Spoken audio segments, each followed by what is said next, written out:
Graça e paz, irmãos, boa noite a todos, aos que estão longe e aos que estão perto, né? Saudamos aqui a todos com a graça e a paz do Senhor Jesus. Sempre é bom lembrar que todas as vezes que o Senhor reúne seu povo, ele deseja falar.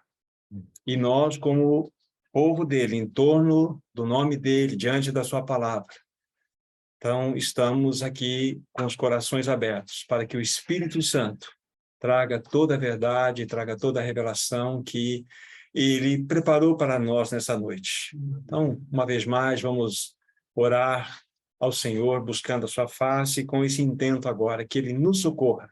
Mas nós vamos abrir aquele que é o maior tesouro deste universo que nós podemos ter em mãos, a Palavra Santa de Deus. Então, vamos orar.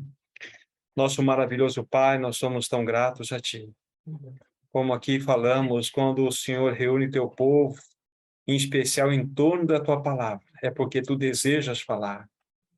Nós te damos muitas graças por essa noite, te damos graças por todos aqueles que estão participando, que irão ouvir depois o teu falar. Que a tua palavra venha ao encontro do nosso coração, traga edificação para nós, exorta-nos, realmente edifica-nos na tua palavra, que ao concluirmos todo esse tempo, possamos ter recebido do alto toda aquela porção que o Senhor preparou para nós. Nós oramos na segurança do nome precioso de Jesus. Amém. Amém. Como talvez todos ou a grande maioria sabem, nós estamos, então, nesse tempo, compartilhando com vocês aquelas 4 importantes, relevantes mensagens que o povo de Deus precisa conhecer, com 2 objetivos. Primeiro, para que nós possamos compreender a nossa jornada. E o segundo importante objetivo é como, então, uma vez que compreendemos a jornada que o Senhor tem dado a nós para que prossigamos, nós possamos saber como andar, de que maneira nós devemos andar nessa jornada. Então, para tanto, nós já estudamos 2 dessas grandes verdades. Hoje nós já vamos entrar na terceira, logo mais vou estar dizendo para vocês qual será. Mas nós já falamos para vocês a respeito da visão celestial. A visão celestial, nós usamos como base aquele texto de Atos dos Apóstolos, no capítulo 26, versículo 19, quando Paulo estava diante do rei Agripa. Apenas vou me reportar, lembrar de algo que nós já tratamos com os irmãos. Então, Paulo, na sua defesa, ele chega num determinado momento e vai dizer para o rei Agripa da seguinte forma: pelo que, ó rei Agripa, não fui desobediente à visão celestial. Mediante essa leitura introdutória, eu lembro que eu fiz uma pergunta, né? Qual é esta visão celestial que Paulo está se referindo aqui? E, para a surpresa nossa, conforme nós olhamos nas Escrituras naquele contexto, nós voltamos 22 anos na história, quando Paulo, de fato, recebeu aquela visão celestial. E a conclusão que nós chegamos é que Paulo só pode ser explicado através dessa visão celestial. E que Paulo foi governado por essa visão celestial até o fim do seu ministério. E qual é essa visão celestial? Nós apenas vamos tratar bem rapidamente para dar o contexto da entrada do assunto desta noite. Nós fomos para Atos, capítulo 9, vocês bem se lembram, quando nós tratamos ali Paulo, então, Saulo de Tarso, naquela ocasião, né, ele estava em perseguição ferrenha contra os cristãos. Ele estava indo em direção a Damasco, quando aquela luz fulgurante, e isso ao meio-dia, brilhou sobre Paulo e o fez que ele se prostrasse por terra. E ali, então, depois dele ter sido derrubado por essa luz por terra, então ele ouve uma voz: Saulo, Saulo, por que me persegues? E nós sabemos, no contexto já estudado, que era Jesus que se dirigia a Saulo de Tarso. Saulo, Saulo, por que me persegues? Mas, na realidade, nós sabíamos com clareza, Saulo, no seu coração, ele estava perseguindo não a Jesus. Para ele, Jesus era alguém que foi morto e os seus discípulos esconderam o corpo. Ele estava perseguindo, na realidade, aqueles que eram discípulos desse Jesus. Mas quando Jesus disse, por que você me persegue? Então nós já aprendemos uma grande lição, né? Que perseguir a igreja é perseguir o próprio Senhor. E para que nós não alonguemos muito nesse exame inicial, né, da primeira da primeira mensagem relevante, que é a visão celestial, então nós concluímos dizendo o seguinte, que a visão celestial que Paulo teve, primeiramente foi de Cristo, ele viu a Cristo, e depois, no transcorrer da leitura que nós fizemos no capítulo 9 de Atos, então ele teve aquele encontro com Ananias, e ali é uma figura exatamente de um membro do corpo de Cristo.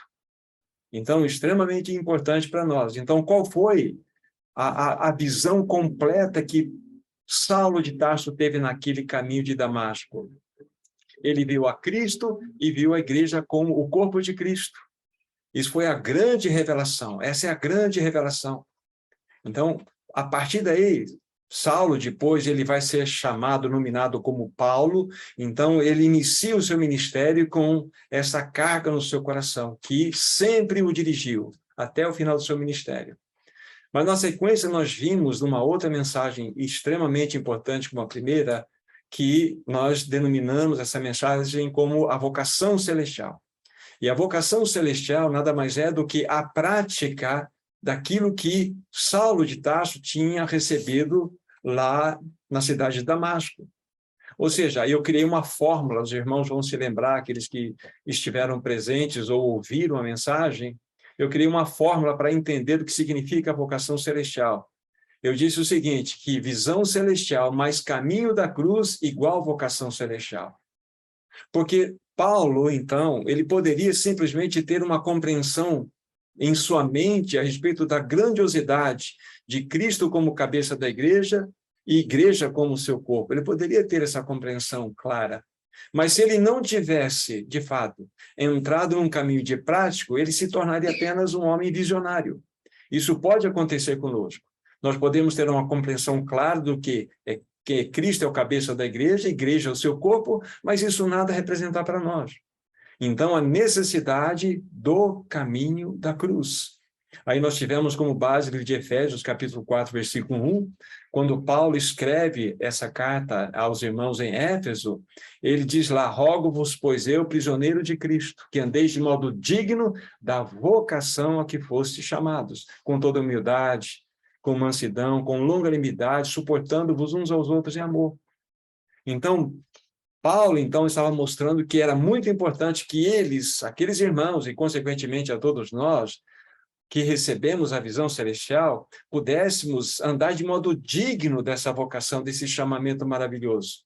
Aí nós inserimos vários e vários outros textos mostrando que, para que nós possamos andar adequadamente nos caminhos do Senhor e atender essa visão celestial, é necessário aquilo que Jesus disse, eu devo negar a mim mesmo, tomar a minha própria cruz e ir após ele. E isso todos os dias, em todas as circunstâncias.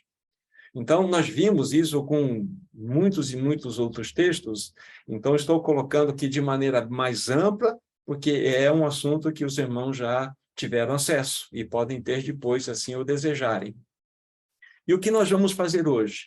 Nós vamos dar um passo seguinte.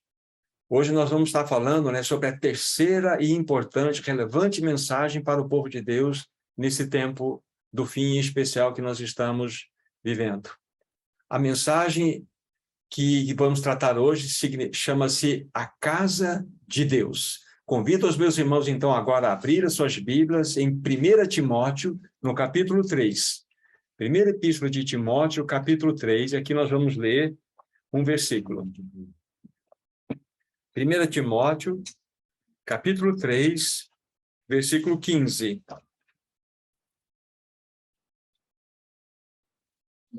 1 Timóteo 3,15. Não. Se todos acharam, eu vou fazer a leitura aqui. Só repetindo, então, 1 Timóteo 3,15. Preste bem atenção, por favor, nesse texto. Diz assim, para que, se eu tardar, fique ciente de como se deve proceder na casa de Deus, que é a igreja do Deus vivo, coluna e baluarte da verdade. O texto é tão significativo que vale nós, novamente, relermos o texto. Diz assim, para que, se eu tardar, fique ciente de como se deve proceder na casa de Deus, que é a igreja do Deus vivo. Vejam bem, a casa de Deus é a igreja do Deus vivo. Vamos guardando isso no coração. coluna e baluarte da verdade. Impressionante, nós poderíamos nos deter aqui nesse verso e termos várias e várias pérolas para que fossem colhidas. Mas vamos agregar mais 2 textos para que esse assunto da casa de Deus, introdutoriamente, realmente tenha clareza em nossos corações. Vamos para o livro de Hebreus, capítulo 3. Hebreus, capítulo 3. E aqui nós vamos ler 2 versículos. Hebreus, capítulo 3, vamos ler os versículos 5 e 6. Preste bastante atenção aqui. Hebreus 3, 5 e 6. E Moisés era fiel em toda a casa de Deus, como servo, para testemunho das coisas que haviam de ser anunciadas. Preste bem atenção agora. Cristo, porém, como filho, em sua casa, a qual casa somos nós, se guardarmos firme até o fim a ousadia e a exultação da esperança. Vocês observaram aqui um detalhe importante? Na primeira leitura, nós vimos lá, né? Você deve saber como proceder na casa de Deus, que é a igreja do Deus vivo, coluna e baluarte da verdade. Ali a casa de Deus é a igreja do Deus vivo. E aqui o texto, segundo o autor de Hebreus, em especial no versículo 6, Cristo como filho, ele está em sua casa, a qual casa somos nós. Então, já temos uma clareza para nós. A casa de Deus é composta de pedras vivas, somos nós. Claro para nós. Vamos pegar mais um outro texto. Siga adiante, por favor. Primeira Epístola de Pedro, no capítulo 2. Primeira Epístola de Pedro, capítulo 2, também 2 versículos, o 4 e o 5. Vamos verificar agora a qualificação dessa casa, da qual nós estamos aqui destacando. Versos 4 e 5. Chegando-vos para ele, Cristo, lógico, a pedra que vive, rejeitada assim pelos homens, mas para com Deus eleita e preciosa. Olhe agora o texto que vamos ler, versículo 5. Também vós mesmos, como pedras que vivem, sois edificados casa espiritual, para ser de sacerdócio santo, a fim de oferecer sacrifícios espirituais agradáveis a Deus, por intermédio de Jesus Cristo. Aqui nós temos mais um detalhe da riqueza que há em todo esse verso único, verso 5. Mostra-nos que nós somos edificados não somente como casa, mas casa espiritual. Então, vamos somar as 3 leituras nesse momento. Nós vimos lá que quando Paulo escreve a sua primeira carta a Timóteo, ele está instruindo Timóteo de que ele deveria proceder de maneira adequada, conforme nós vamos ver no final, na casa de Deus. E a casa de Deus, que é a igreja do Deus vivo, coluna e baluarte da verdade. Aí nós, para entendermos o que Paulo queria nos dizer sobre casa de Deus, vamos para Hebreus. A casa de Deus, então, já vimos que não é um prédio, não é um local. A casa de Deus, a qual casa somos nós. E Pedro fecha a questão para nós que essa casa ela é espiritual. Então, a igreja, ou a casa de Deus, ela é uma realidade espiritual. Então, nós podemos dar a seguinte definição aqui. A igreja, ou a casa de Deus, ela tem a sua origem, nós vamos ver isso depois, a origem celestial, é antes da fundação do mundo. O seu destino também é celestial, é para a eternidade, mas a sua natureza é espiritual. E isso, então, mostra-nos com clareza que o que a palavra vai nos está revelando é que a casa de Deus é uma realidade espiritual e não um prédio. Muito importante.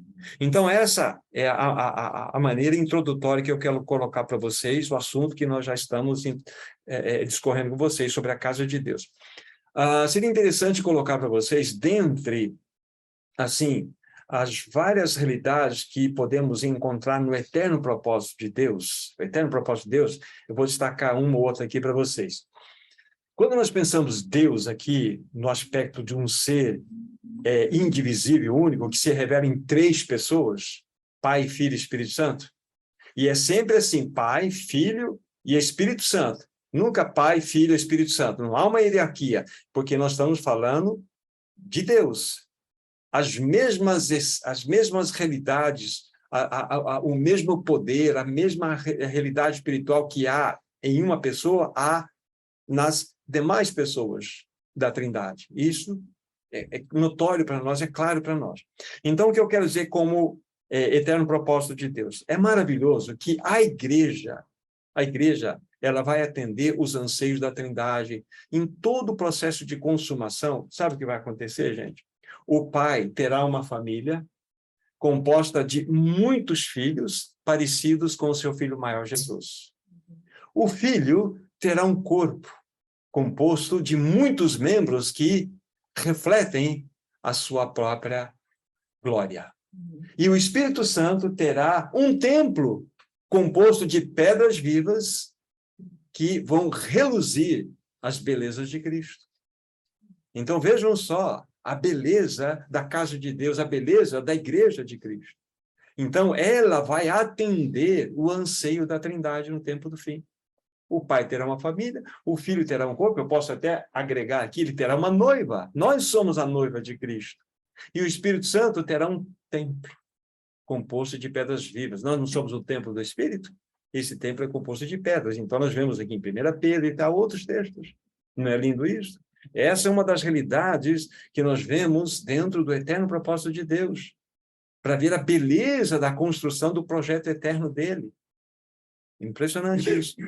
Vamos para o livro de Efésios, por favor. Depois a gente vai voltar aqui para considerar algumas coisas também. O livro de Efésios, no capítulo 1, é algo que vale a pena, se não disse aos irmãos, vale a pena dizer, e se eu disse, vale a pena ouvir novamente. Capítulo 1, versículo 10. Tá? Aqui tem uma palavra muito especial, eu gostaria de fazer algumas considerações, ainda que breves, sobre esta palavra. Efésios 1:10. De fazer convergir nele, ou seja, em Cristo, né, na dispensação da plenitude do tempo, todas as coisas, tanto as do céu como as da terra. Esse texto aqui.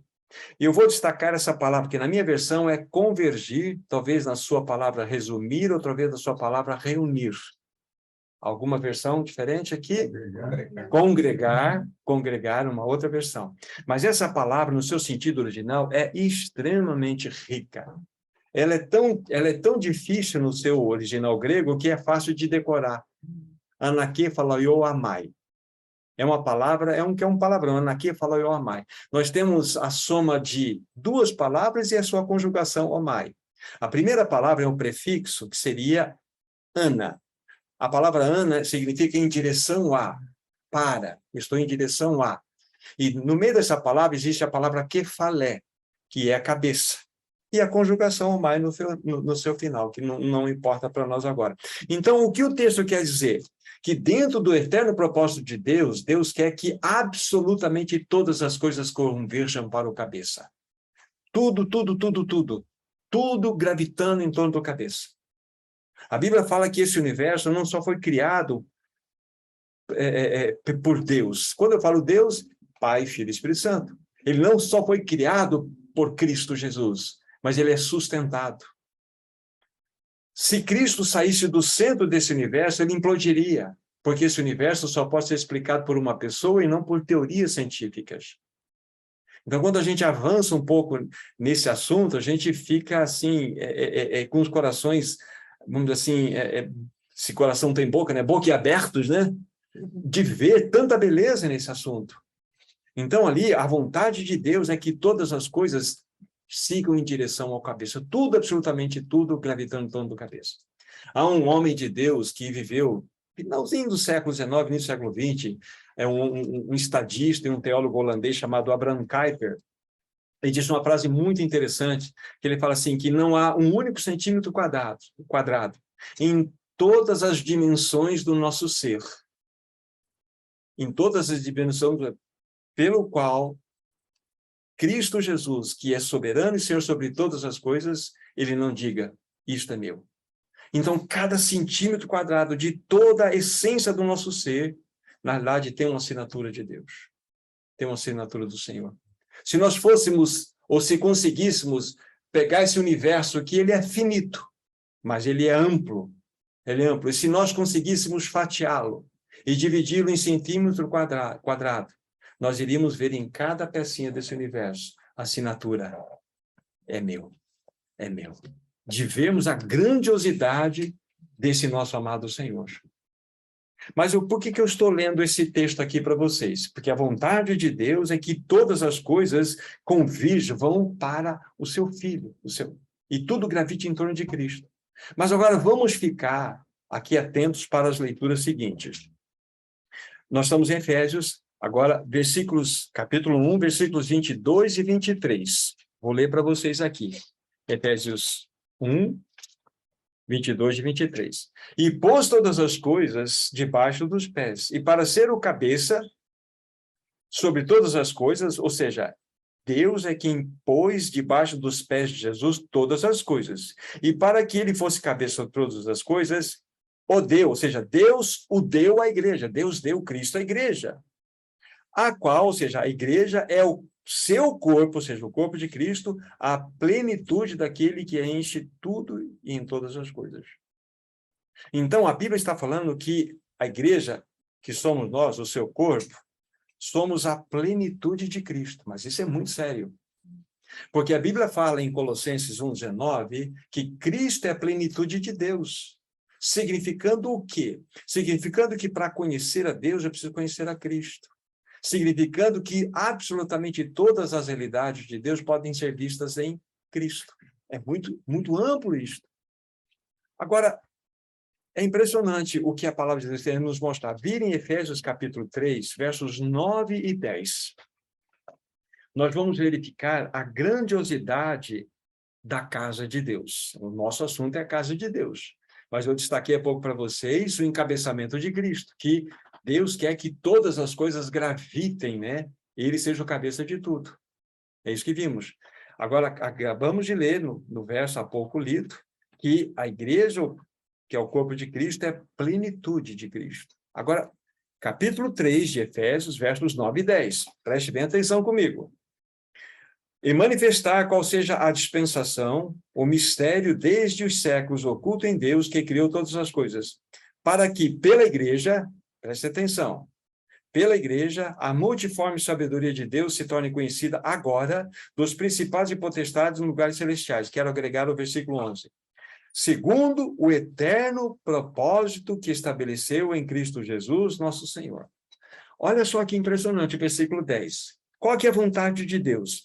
Para que pela igreja a multiforme sabedoria de Deus se torne conhecida agora. Por que não por Cristo? Por que pela igreja? Vocês estão percebendo a grandiosidade do projeto de Deus com a igreja?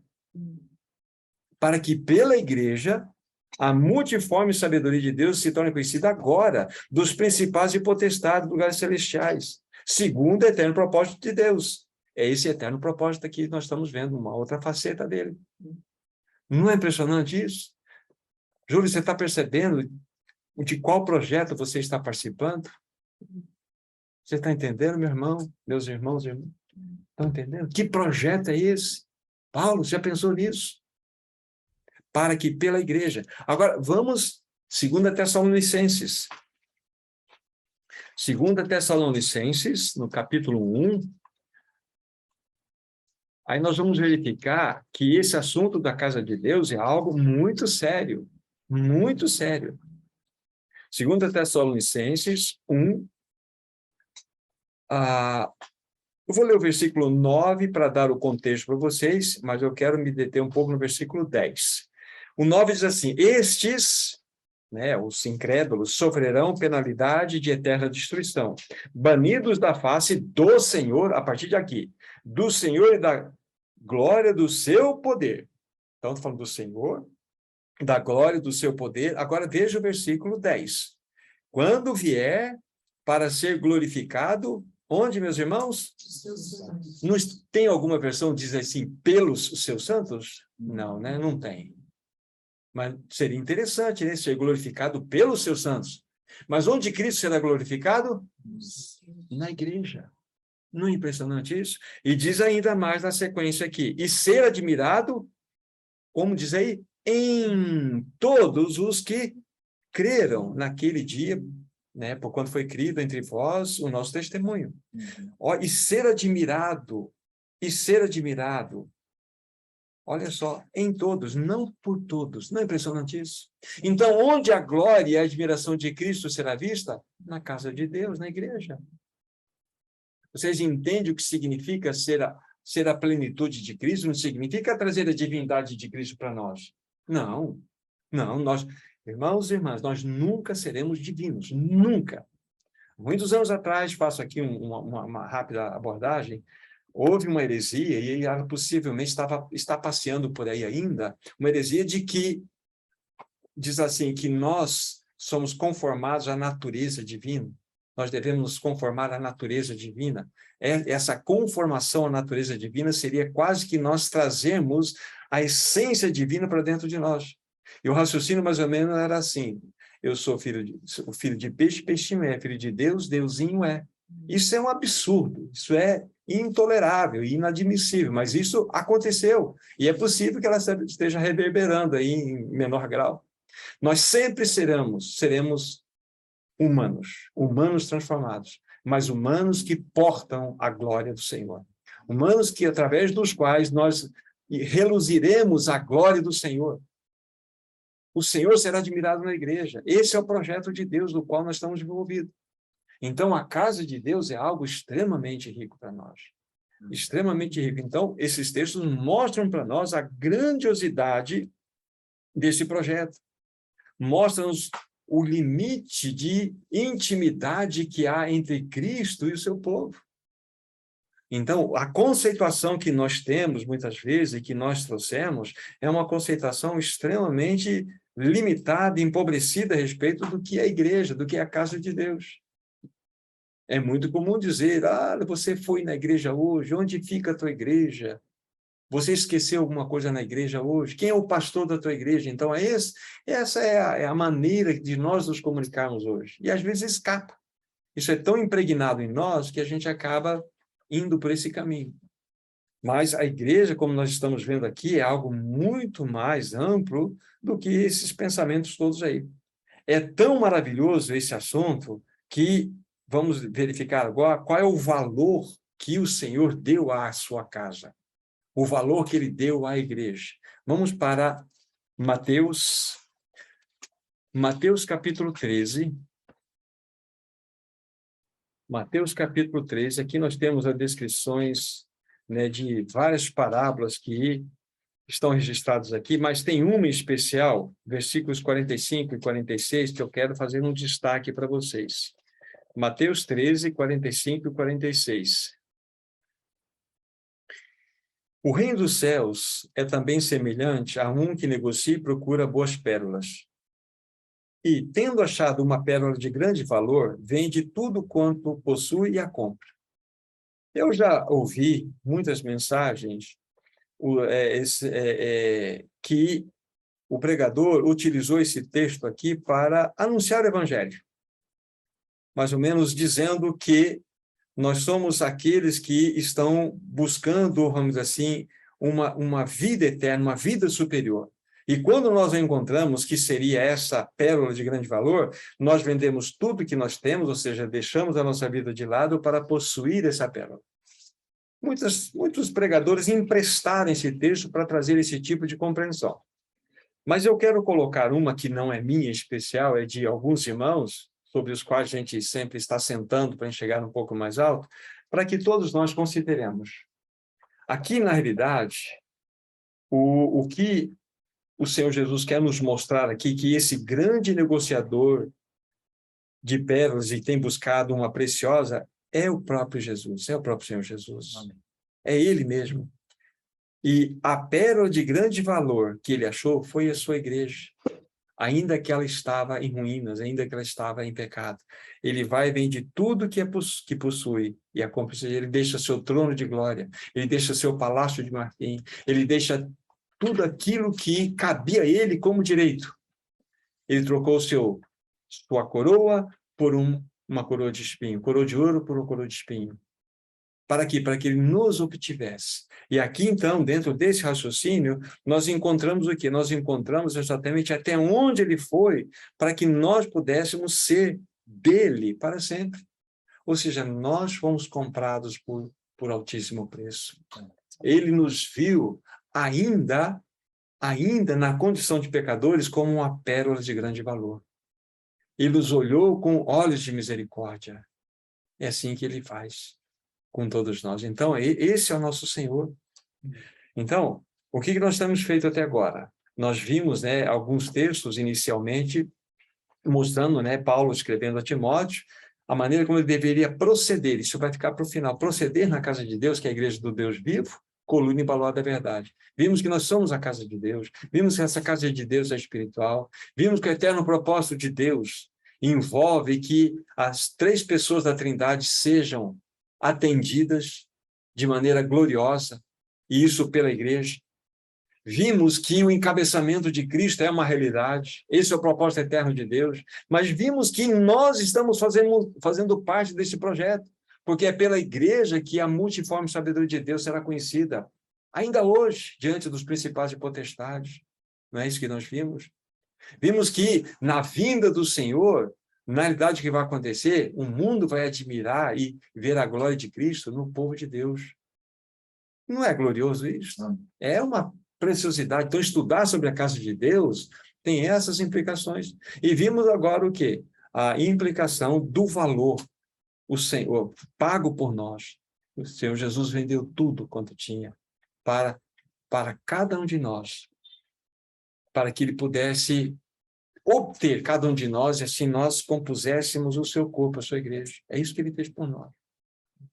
Então, dito essas coisas, a gente percebe o valor maravilhoso. E há um texto ainda que eu quero acrescentar para vocês, em Atos dos Apóstolos, para falar desse valor, né? Atos, capítulo 20. Atos, capítulo 20, versículo 28. Apenas um versículo é suficiente para mostrar para nós. Paulo aqui, então, ele está se despedindo, né? Alguns irmãos presbíteros da igreja de Éfeso estavam presentes. Ali ele estava fazendo um discurso para esses irmãos e chega no versículo 28 e diz assim: atendei por vós e por todo o rebanho, sobre o qual o Espírito Santo vos constituiu bispos para pastorear a igreja de Deus, a qual ele comprou com o seu próprio sangue. Sangue de Deus, sangue de Cristo. Então, vejam que nós fomos comprados por elevadíssimo preço.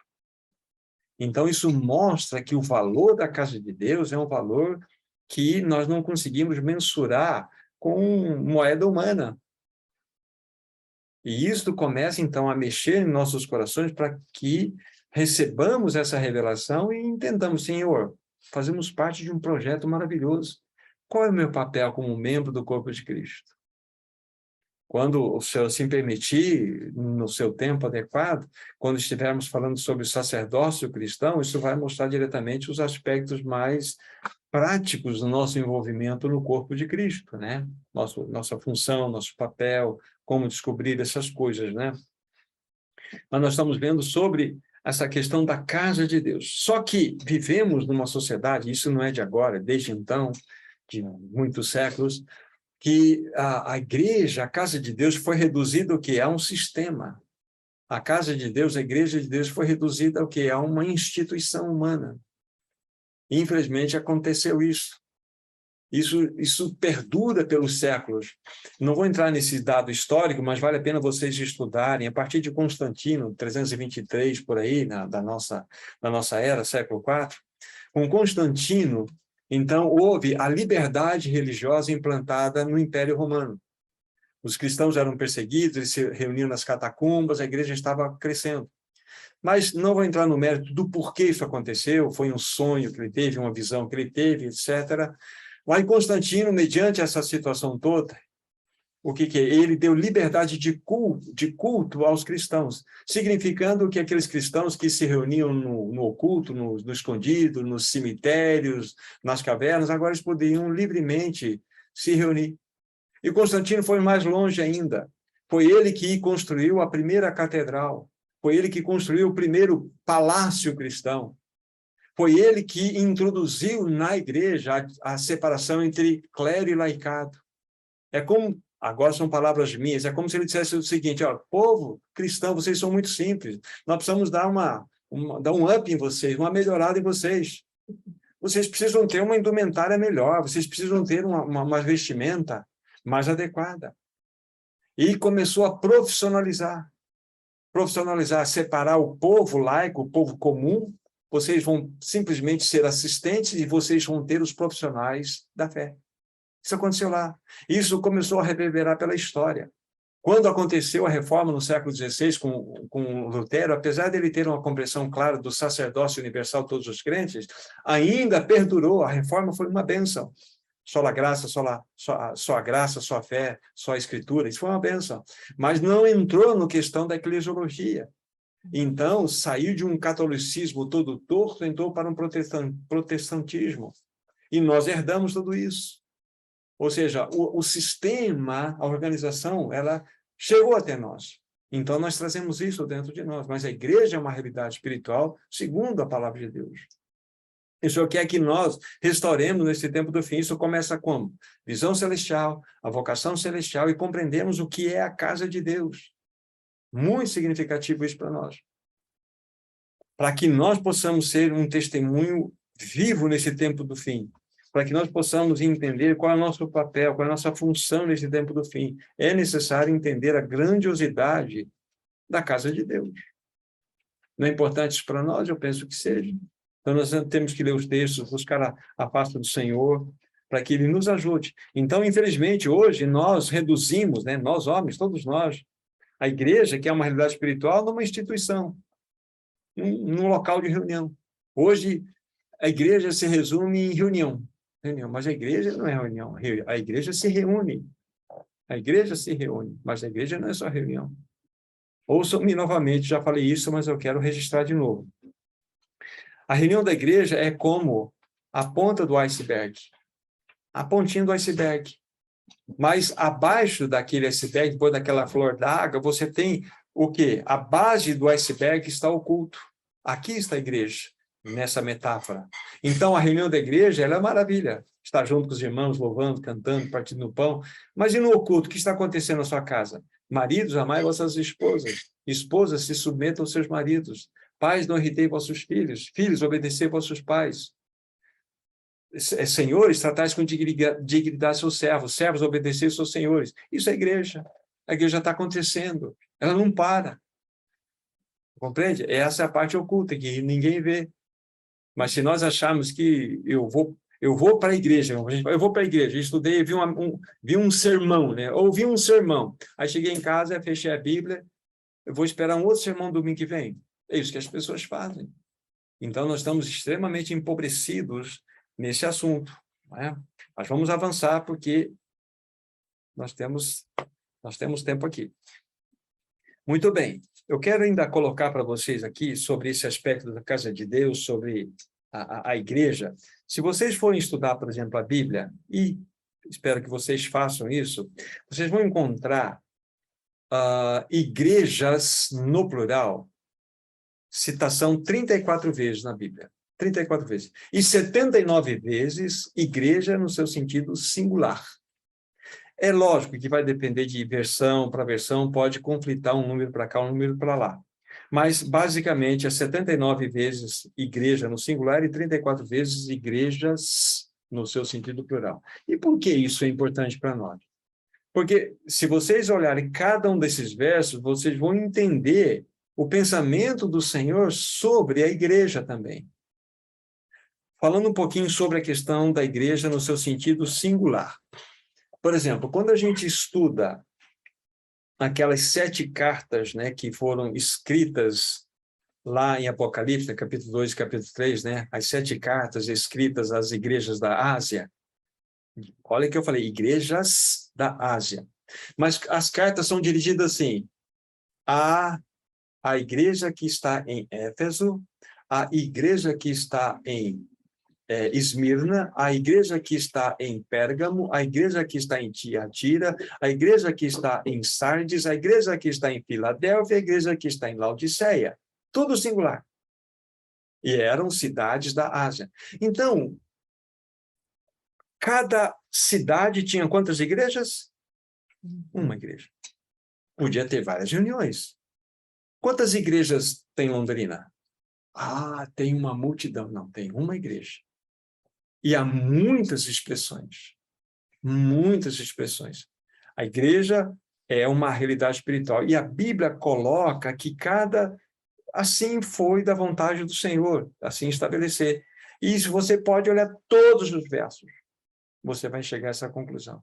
Cada cidade é considerada que há uma igreja.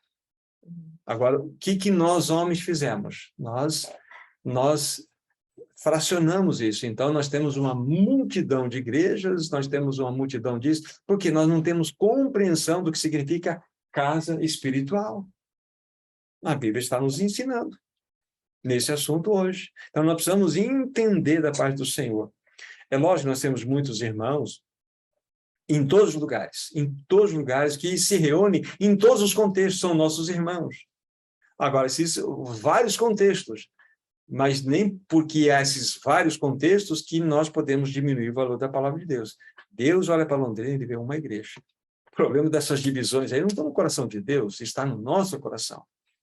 Quem dividiu não foi Deus, foram os homens, por falta de cruz, por falta de compreensão, por falta de uma série de coisas. Então, nós dividimos, nós temos nossos nichos. Mas Deus não vê assim. Então, Deus quer uma realidade espiritual no meio do seu povo. Você vê, há uma igreja em Jerusalém, uma igreja em Roma, uma igreja em Filipos, uma igreja em Éfeso, enfim, uma igreja. E, conforme a Bíblia nos mostra aqui, vamos pegar, por exemplo, Atos dos Apóstolos, capítulo 5, só para verificar aqui um pouco assim das expressões que nós temos nas Escrituras. Atos dos Apóstolos 5, versículo 11. Só para mostrar aqui que igreja ela não tem nada a ver com uma instituição, como um prédio. 5, verso 11. Eu vou ler aqui para vocês. Ó. Diz assim: E sobreveio grande temor a toda a igreja e a todos quantos ouviram a notícia desses acontecimentos. Depois vocês podem olhar o contexto, mas não é importante para nós. Mas veja o que aconteceu, que sobreveio grande temor a toda... Prédio não tem temor, né? Prédio não treme, prédio não tem medo. Então, a igreja aqui se refere claramente às pessoas, àqueles que nasceram de novo. Temor só tem pessoas, não prédio. Claro para nós? Vamos para Romanos, sigam adiante aí, Romanos capítulo 16. Vamos ver um outro detalhe sobre esse assunto. Depois vocês vão poder passear na Bíblia e ver muitos outros textos. 16, versículo 5. Paulo está fazendo as suas saudações finais e chega no versículo 5 ele fala assim: saudai igualmente a igreja que se reúne na casa deles. Onde a igreja estava reunida? Na casa deles. Então, a igreja se movimentava. Olha só. Então, nós estamos aqui numa reunião. Então, nós temos parte do corpo de Cristo aqui. Não está todo ele, mas a parte do corpo de Cristo. Está aqui, dentro desse contexto, a igreja reunida aqui como Cristo cabeça. Mas toda a igreja? Não, não está toda a igreja. Então, quando acabar a reunião, a igreja vai para casa. A igreja vai para casa. Então, a igreja vai para casa. É isso que aqui nós estamos vendo, né? Saúdam todos aqueles irmãos, né? A igreja que se reúne na casa deles. Então, nós recebemos saudações na casa que nós estivermos. É assim que a Bíblia quer nos mostrar. Vamos pegar no outro texto. Vamos para Filemon. Vão adiante. Depois de Timóteo, vocês vão chegar a Filemon. Depois de Tito. Filemon. Aí nós vamos pegar versículo 2. Aqui é o início, é uma saudação inicial de Paulo escrevendo essa carta. Ele vai dizer assim: e a irmã Áfia, e a Arquipo, nosso companheiro de lutas, e a igreja que está em tua casa. A igreja que estava na casa deste irmão. Filemão, versículo 2. Não é claro para nós isso? Que a igreja é uma realidade. Aqui mostra-nos que a igreja ela é composta de pedras vivas que se locomovem, que se movimentam. Não é claro para nós isto? Agora vamos verificar um outro versículo sobre igrejas no plural. Então, só para reforçar na questão singular. Sempre no singular vai estar dirigido a uma única realidade, a uma localidade, conforme nós vimos aqui. Agora vamos verificar no seu singular. 1 Coríntios, capítulo 16. 1 Coríntios, capítulo 16. 1 Coríntios, capítulo 16, verso 1. Olha que interessante, vai aparecer a palavra igreja no plural. Ó. Quanto à coleta para os santos, fazei vós também, como ordenei as igrejas da Galácia. Porque a Galácia não era uma cidade, a Galácia era uma província, era uma região composta de muitas cidades. Então, nessa província, nessa região, havia muitas igrejas, lógico. Não está claro para nós? Então, aqui não está falando de uma cidade, está falando de uma província, de uma região composta de muitas cidades. Nesse mesmo capítulo, versículo 19, na sua saudação final, ele vai dizer assim, as igrejas da Ásia vos saúdam. Aí completa, né? No Senhor muito vos saúdam Áquila e Priscila, e bem assim a igreja que está na casa deles. É impressionante, as duas coisas juntas aqui. As igrejas da Ásia, nós citamos há pouco lá em Apocalipse, todas elas da Ásia. Então, aqueles irmãos da região da Ásia, as igrejas espalhadas lá, que eram várias cidades, estão mandando saudações para estes irmãos em Corinto. Bem como cita aqui Áquila e Priscila, né? E a igreja que está na casa deles, ou seja, lá em Corinto. Então, a gente percebe, né, esses detalhes que fazem toda a diferença para nós. Vamos pegar apenas mais um, 2 Coríntios, capítulo 8. 2 Coríntios, capítulo 8. Versículo 1. Ó. Também, irmãos, vos fazemos conhecer a graça de Deus concedida às igrejas da Macedônia. Novamente, plural, por quê? Porque Macedônia era uma região, era uma grande província composta de muitas cidades. Não fica claro para nós olharmos assim? Sem dúvida, sem dúvida. Para finalizar, nosso tempo está aqui, já pedindo socorro para nós. Para finalizar, deixa eu dizer o seguinte para vocês, o grande edificador da igreja. Nós vamos citar dois textos para falar do grande edificador e de falar da igreja vamos dizer assim, no seu berço.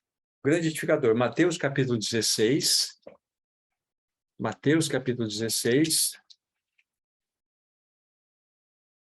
Apenas um único versículo é suficiente para nós entendermos quem é o grande edificador da igreja. Verso 18. Mateus 16, 18 diz assim, também eu te digo que tu és Pedro, e sobre esta pedra edificarei a minha igreja, e as portas do inferno não prevalecerão contra ela. Veja que é o Senhor Jesus mesmo que é o edificador. Não está escrito aqui, eu também te digo que tu és Pedro, eu e você edificaremos a minha igreja. Não está escrito aqui que eu e os demais vamos edificar. Quem edifica a igreja é Cristo. Ele é o grande edificador. Nós somos cooperadores, né? Edificarei, tempo do verbo futuro. Aí vamos ver, texto final, Atos dos Apóstolos, capítulo 2. Aí nós vemos o quê? O berço da igreja, onde ela nasceu. Ela vai nascer, lógico, no Pentecostes. Capítulo 2, os primeiros 4 versículos aqui. Atos 2, 1 em diante. Ao cumprir-se o dia de Pentecostes, estavam todos reunidos no mesmo lugar. De repente veio do céu um som, como um vento impetuoso, e encheu toda aquela casa onde estavam sentados. E apareceram distribuídas entre eles línguas como de fogo, e pousou uma sobre cada um deles. Todos ficaram cheios do Espírito Santo e passaram a falar em outras línguas, e segundo o Espírito Santo concedia que falassem. Havia ali 16 nações representadas, E esse não é o nosso assunto, mas o importante é o seguinte, nós tínhamos ali 120 irmãos, ou em torno de 120 irmãos, que estavam orando num cenáculo específico. E, de repente, veio exatamente isso que acabamos de ler, veio o Espírito Santo e batizou todos. O que aconteceu em todo o contexto, depois vocês vão ler todo o capítulo 2, vocês vão verificar que aqueles 120 irmãos que eram indivíduos se tornaram membros do corpo de Cristo. Então, qual é a leitura que aconteceu quando a igreja nasceu? Então, aqueles 120, vamos colocar nos reais, a Bíblia fala em torno de 120, mas 120 irmãos se tornaram membros uns dos outros. O Espírito Santo fez isso, a Bíblia fala que o Espírito Santo nos batiza em um único corpo. Isso nós vamos ver uma outra ocasião, no último compartilhar. Ele nos batiza em um único corpo. Então, nós fazemos parte de uma realidade espiritual. A partir de cada novo nascimento, mesmo que a pessoa tenha consciência, o Espírito Santo não só dá vida nova à pessoa, mas a batiza em um corpo. Então, nós somos membros do corpo de Cristo. Então, foram batizados em um único corpo ali. E o Espírito Santo é que traz a realidade do cabeça, Cristo Jesus, que está sentado no mais alto trono desse universo. As realidades do cabeça, Cristo, são trazidas para o seu corpo. E o corpo de Cristo é, na realidade, o movimento do próprio Cristo nessa terra.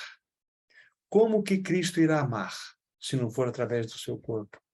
Como que Cristo irá fazer uma visita, se não for através das suas pernas? Como que Cristo irá abraçar uma pessoa que precisa, se não for com os teus braços? Entende? A ligação espiritual, o que é a casa de Deus, o que é a igreja, a profunda realidade na qual nós estamos envolvidos. Então, esta é a realidade. Aqui nasce a igreja. Então, nós fazemos parte de um projeto maravilhoso. E como eu prometi para vocês, lá em 1 Timóteo, diz assim, Paulo está dizendo, né, versículo 15, já trabalhado, né, para que se eu tardar, Timóteo, saiba como proceder na casa de Deus. Como que nós devemos proceder na casa de Deus? De fato, último versículo, Salmo 93, versículo 5, espero que eu esteja certo na minha citação aqui. Salmo 93.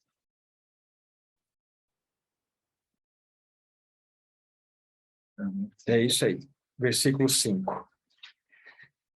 Fidelíssimos são os teus testemunhos. Agora vem aqui como não só Timóteo naquela ocasião, mas a todos nós, como devemos proceder na casa de Deus. A tua casa convém a santidade, Senhor, para todo sempre. Então, esta é a realidade. Como convém andar na casa de Deus? Em santidade. Santidade é termos uma vida separada para uso exclusivo de Deus. Então, aqui está, em rápidas palavras, irmãos e irmãs, o que podemos aí entender um pouco sobre a casa de Deus. Que o Senhor nos ajude. Conforme falei, para concluir, então, o pensamento aqui, no seu tempo oportuno, vamos concluir, né, com a última mensagem relevante, entendo ser importante para a igreja nesse tempo do fim, falarmos sobre o sacerdócio cristão. Qual é o nosso papel? Qual é a nossa função? Por que nós fomos chamados? E assim, vamos concluir vamos dizer assim, essa série, né, de 4 mensagens, para que depois nós possamos ruminar e avançar mais em revelações. Amém? Vamos orar. Nosso querido Pai, nós queremos te agradecer por esse tempo, que a tua palavra trazida ao nosso coração, ela tem encontrado aquela terra fofa, representando nossos corações aqui, terra revirada, representando nossos corações aqui para receber a boa semente. Que essa palavra, que essa semente frutifique a 30, a 60 e a 100 por um. Recebemos a tua palavra, Senhor, que possamos, de fato, andar de modo digno na sua casa, que vivamos de modo santo, que agrade o seu coração. Em nome de Jesus. Amém. Amém.